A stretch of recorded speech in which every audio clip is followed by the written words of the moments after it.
Very exciting. And speaking of top level, we got Dabuz walking up onto the stage with that nice liquid jersey on. That's right. And then with the new sneakers, did this man fly from head to toe? Hold on, this is new and approved Dabuz. Who picked that outfit? Was it Dabuz? You know, my heart wants to say it was. It was. But, Let's say it was. It was Dabuz. Let's go, Dabuz. All right, go the ahead. new sponsorship power up, man. Got the nice sneakers. They got joggers on too, man. All right, nobody's girl is safe. Nobody's girl is safe. Dabuz is out. Better watch yourself. You're right. Keep her in the house, man. That's right. All right, who's going to come up against him, though? You got to be careful in this. He feeling good. He looking good. And that character, you know, going to be good. Is he going to pull out Olimar? Is he going to pull out Rosa? I saw him use her. Yes, Won a whole tournament with her. Yes, he actually played a little bit of Rosalina just Tuesday at the Fandom Legends live online tournament that they did. You know, I was a little worried about Rosalina, not because it's, you know, Dabuz. Obviously, Dabuz can play any character very well, but I was just really worried about how Rosalina kind of fits into the meta right now. That's the thing. Yes, yeah. And he made her look really damn good. I mean, not Smash 4 good, but, you know, it was definitely matchup dependent on some of those games. So really good stuff from Dabuz. There's just a few characters who got, like, smacked with the Nerf hammer, man. Like, Ness came out here with a forward smash on him. We got Sheik, Rosa. Of course, Bayo got decimated. ZSS even a little bit hit, but you see people like Mars and Nairo even yesterday smacking people up with the character. So maybe Dabuz going to show us some more Rosa.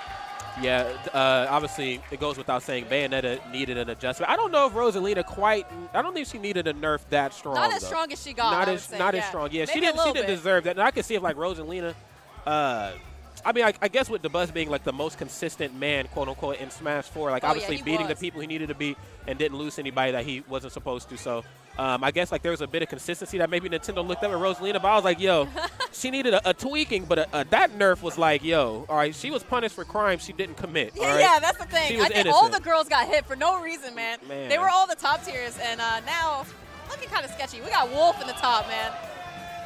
Let's just go for the furry crowd. Let's get it. That's right. Let's go, furries. Now, this is going to be a pretty good match right here. This is going to be Liquid's very own Dabuz. Get ready to face off against Mr. E.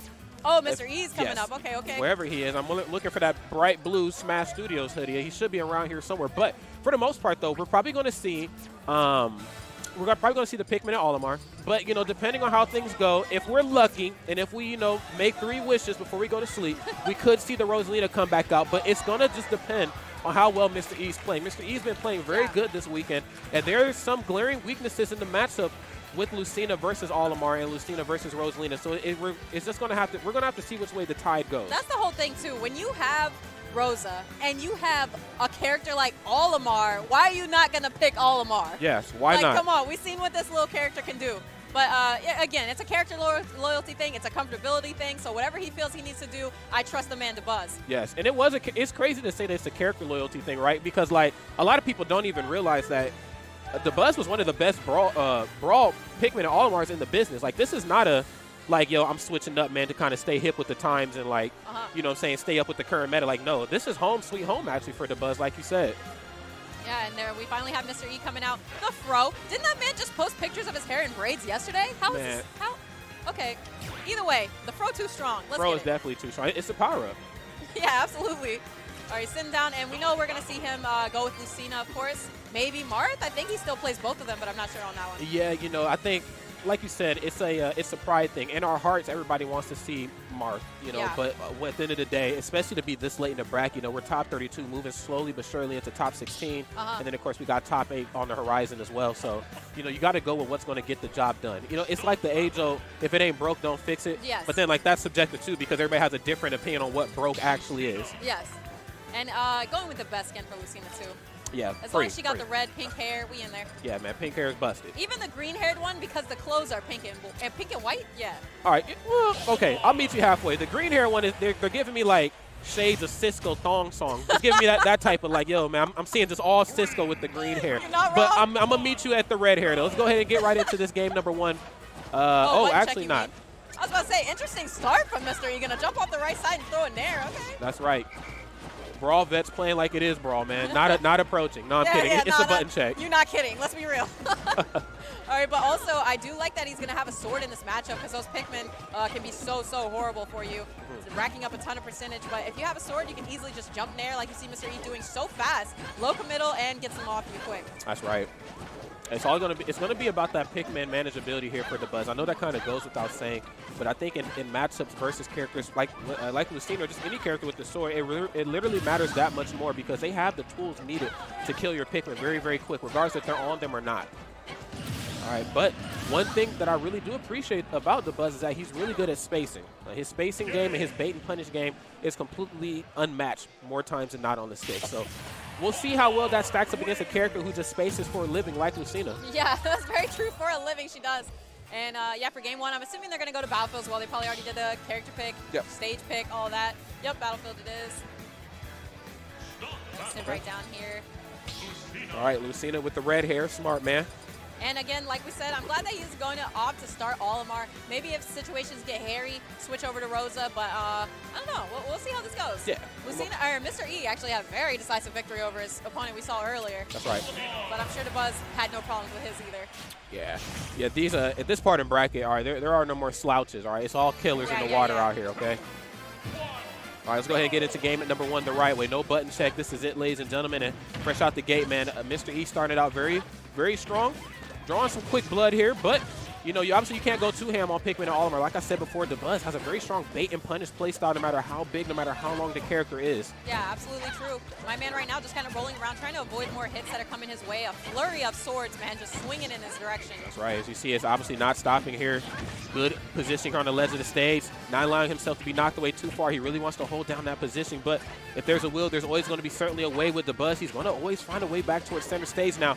This is tricky right here. He has a blue Pikmin and he has a purple Pikmin. Mr. E's going to have to watch himself.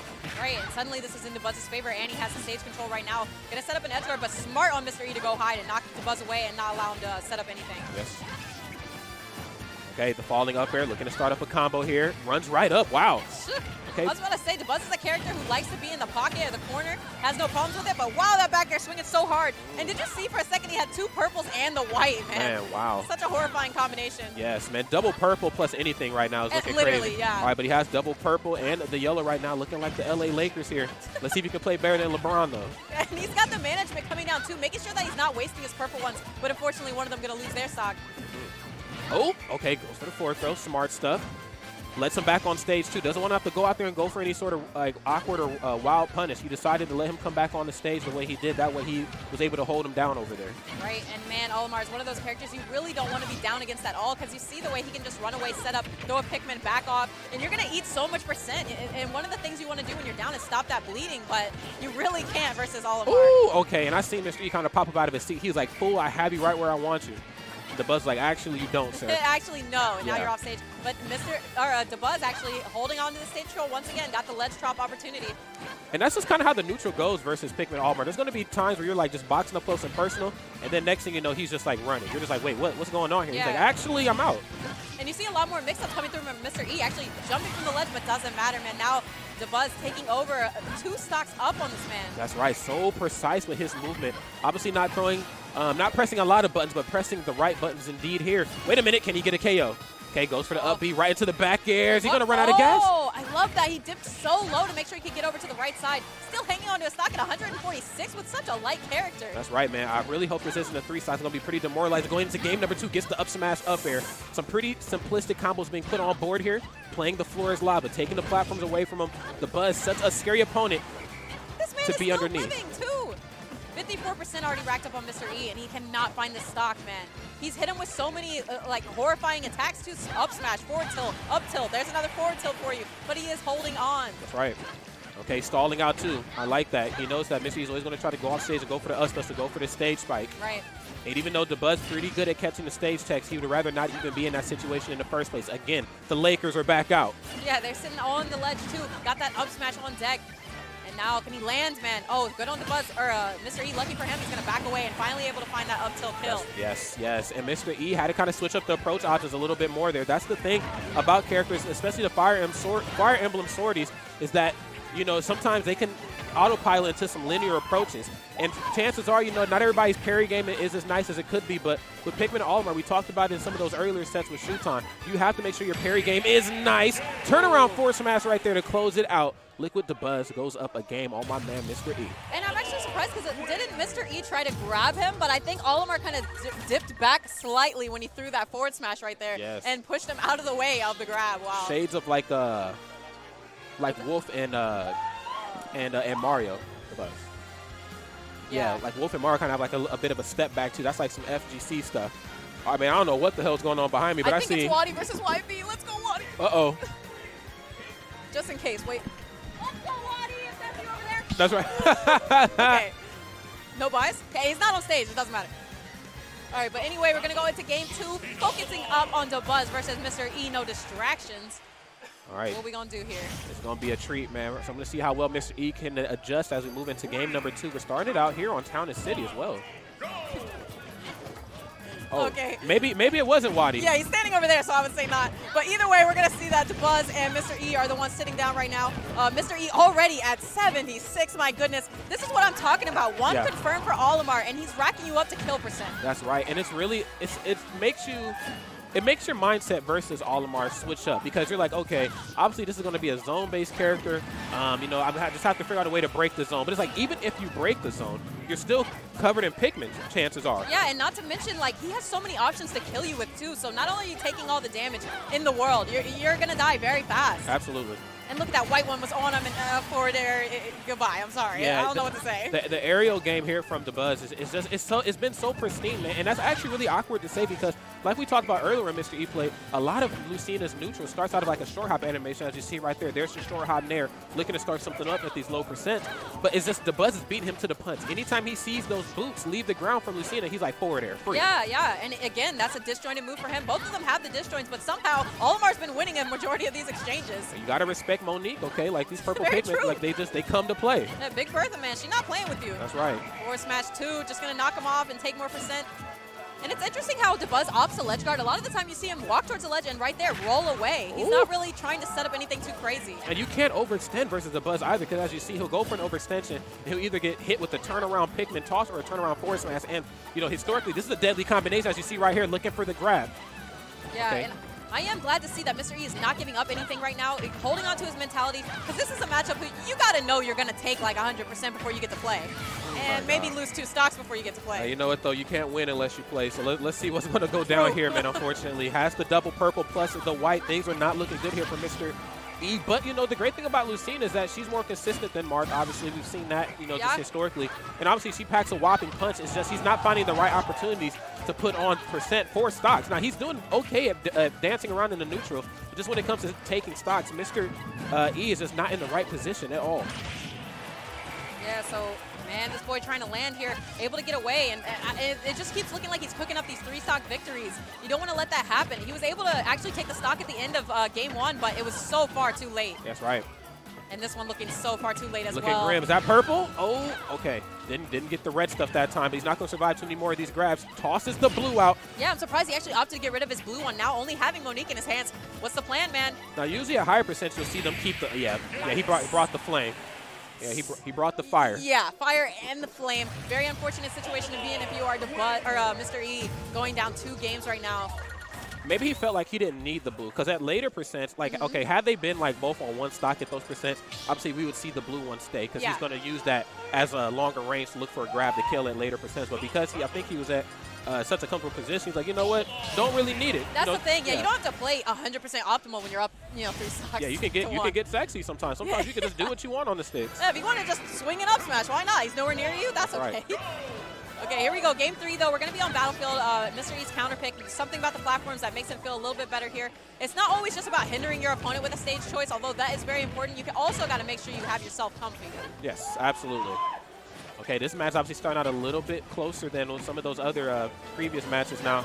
I think that's due to the fact that obviously, Mr. E has these platforms to kind of, well, never mind. I was getting ready to say he had the platforms to kind of work with that can keep him away from getting hit with just unnecessary Pikmin damage, but it doesn't matter, man. Dabuz is going to find a way in, man. As you see right now, has the double red plus the purple. Mr. E playing a little bit more safe now. Yeah, he's trying to just hold back and see what he can get away with because these situations have been absolutely in Dabuz's favor every single time. Mr. E wants to make that, the reverse. Trying to jump around here just in the center stage, not to take on any more Pikmin. At 98, I mean, he's already kill percent, so look at him, 115. Oh, my. Okay, runs right up, goes for the forward tilt. Some safe options. The dare right off the ledge of stage. I don't know how I feel about that, but good stuff. Using his Neutral special, give himself some coverage, yes, but it was just met with some better timing right there, Sin. Good stuff right there to Dabuz. Yeah, man, only at 72, too. He's going to start backing up. You see him throwing the Pikmin across the stage. I'm surprised he's not going to keep both the purple ones.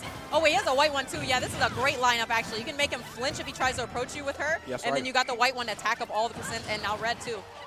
Oh, okay, a little too quick on the trigger there with the forward air, but you know what, though? Only has 10%, so not the worst position to be in the world, but he is really struggling at fighting up close and personal. One exchange right there took him from 10 to 59. These are the risks he just does not have the percent or the stocks to make. And that is the crazy thing about it, is all of that came off of one down tilt. And suddenly, look at you in the red. Oh, man, the whistle armor, but didn't really need it. Trying to escape Mr. E right now, sharking underneath him.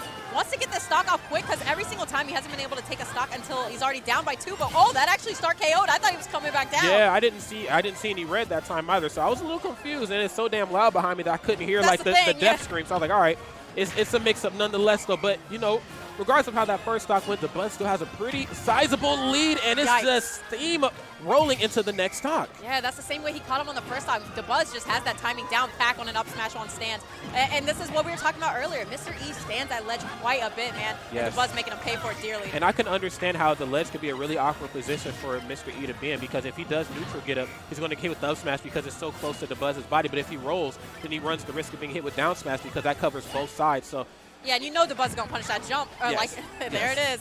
Trying to safely get back to the stage, almost narrowly avoiding a down air right there to end the game and the set. Oh, yeah. What are you? Oh, wow. Okay. Tossed out counter a little bit too early, but not for bad measure. I understand why he went for it. He was just a little mispositioned here. Let's see if he can turn this into something, though. 121%. The dare off the ledge. Damn. Yeah, and I'm surprised he went for another stand at ledge the last time. If he does it again here, you know it's GG's. That's right. Oh, get up attack. We got the mix-ups, boy. That's right. He's starting to learn. Oh, but maybe not enough, man. Yes. Yeah, too little too late there. He's going to lose to that up air from the big girl herself. And Olimar going to get hit by her as well, but he's Monique. Okay. Won the set. I would like to see it. So I would like to see it. Dang, sitting on his shield or on his helmet, man. Come on. Right, poor helmet. He doesn't look too upset about it, to be honest. Right. Lucina even clapping, like, hey, it's all right. That's right. All right. Yeah, sometimes we just got to take those, man. It was still a phenomenal performance. To two, you know, the biggest takeaway from that is both those two gentlemen from the Tri-State area, too. So Tri-State, stand up. You know, your people are out here on the opposite side of the country doing damn good work here. Yeah, Prime Saga. Absolutely, and this has been an incredibly exciting event, especially our block so far. Every game been intense.